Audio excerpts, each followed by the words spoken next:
Hi, Caroline. Your assignment 2 looks good. Um, if there was any little thing that might be changed, it could be that the area of overlap on the right side might be more obvious. Looking at this in Photoshop, I'm not seeing much color shift, although with a color picker, I can see there's a difference. Now, I really like this um, illusion of transparency. I like the way it appears that yellow comes forward toward the bottom and red on the top. With the illusion of depth, I don't see a progression that's helping to create the illusion. Now, it might be that you're thinking that the border at the outside should drop back and seem far away. Visual vibration looks good. I can see that all of your colors are fully saturated. Hi Betty, with this assignment 2, I noticed that all of the areas outside of the overlaps have the proper RGB values that match where they need to. Now I'm a little perplexed about how the overlapping is working though. I think on the right side you've got it, but the other two areas of overlap should look like mixes of the two colors concerned. Now, with your transparency part to assignment 3, why I think you've got nice colors. I like the way that sometimes the orange bar appears to be behind the green ones. Here, you should be using true rectangles, though. You probably noticed that in the discussion. Hi, Natalie. Your assignment 2 looks good. With assignment 3, I can see that, like your classmates above here, you're doing a basket weaving sort of effect, or sometimes the orange seems over and sometimes it seems under. One thing I note is that there are longer extensions on the orange bars at top than at bottom, so centering would not be a bad idea. I really like this depth illusion. It works well and it's a nice twist on a sort of idea I have seen before.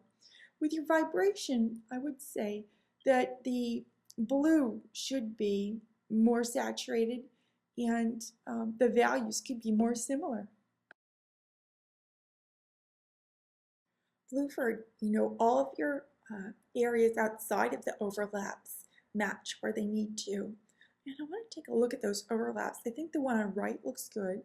I'm wondering if the one in the middle could be moved to the left. I think the one on the left is looking more like a combination of yellow and yellow-orange without the influence of blue.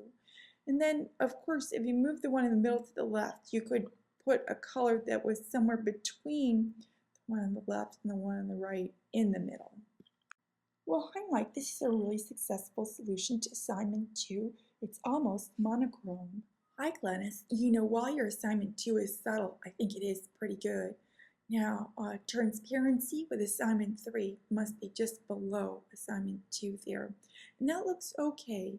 In week 5 officially, it's okay to use stroke with your designs. Next, on the right must be depth. Now, there's a problem with that in that you want the warmer color to appear in the foreground, and if the warmer colors overlapped, the overlap is working against that illusion. Also, you probably noted that the assignment is calling for perfect rectangles. Now, let's see. Vibration is good. It appears to me that you've adjusted the value on the red so that both of the colors will be similar in value.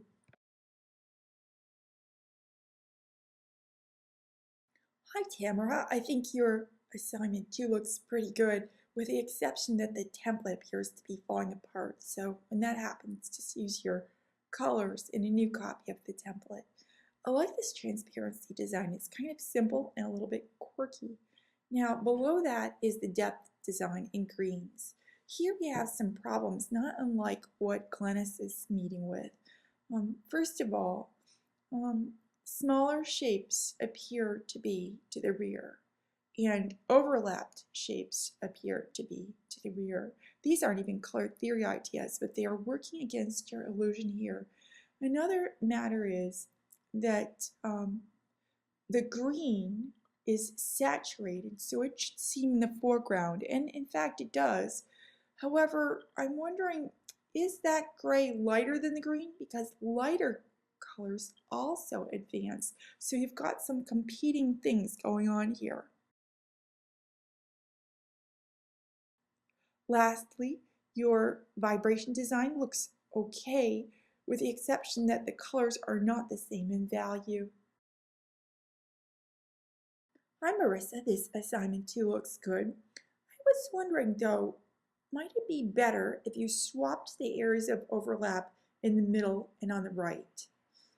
Now, with your transparency design, things look good. This is a rather beautiful solution. I like the basket weave effect. The depth design works okay. I noticed that you're putting the warmer sets of colors in front of the cooler ones. For instance, red is in front of blue. Now, I'm thinking, according to the digital color wheel, red is warmer than magenta or magenta red, so the red might even be on top of this magenta-like color. And you do have visual vibration going on here. The only little thing is that the vibration is enhanced when colors are similar in value. Hi Nicole, you've done some fine work this week. I think I've discussed all of these files elsewhere in the discussion. Hi Jeff, I sorted through all the files you posted and I believe that this one at top left is your assignment 2, the final. I wanted to take a look also at this earlier version to the right. I like the way that the areas of overlap left and center are working there. It might be that you can get a stronger result when your colors are not analogous. Now, with assignment 3, the transparency part looks great. I think you might have touched that up just a little bit. With depth, I think that this works as well.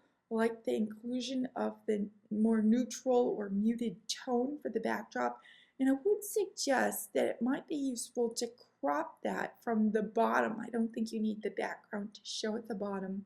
I'm also wondering about stroke around the gray areas. I think the design could probably stand without that. Now, with vibration, things look good. The only thing to check into is whether colors could be more similar in value. Hi Kim, this assignment 2 is quite good. The only little problem I see is that there doesn't appear to be an effect of transparency in the leftmost area of overlap. So below that is the transparency part for assignment 3, and that looks great. I like the way that you've shown us the trailing ends of the stripes at top and bottom. Your depth one at top right looks good. And vibration is pretty good, but remember, vibration will work best if you've got an obviously warm and an obviously cool color. I will grant you one of these is warmer than the other. The other thing is, if colors are fully saturated, that aids the effect also. And here, you're decreasing saturation. If you take the color picker to the sample in the assignment, you'll see that it's really like a gradation of hue, or 2 gradation of hues intermingled, and all of those colors are quite saturated. Hi Jennifer, this assignment 2 looks good. The only thing is, perhaps we're seeing the effects of the digital color wheel in a way that's making us feel a little bit uncomfortable. And I talked about that with regard to Nicole's also. Now, with your transparency part for assignment 3, this is an okay solution. However, I think that leaving the trailing ends of the stripes can help us to understand that we are seeing the effects of transparency. With your depth design, a lot of work went into this, and how marvelous you've shown us that you can do something really creative with the rectangles alone. I would suggest that those cooler colors toward the end might be darker also. For instance, if you chose a blue versus a cyan, we wouldn't have a conflicting matter with the lighter value toward the rear. Good work with this vibration design. I noticed that the colors are nearly the same in value.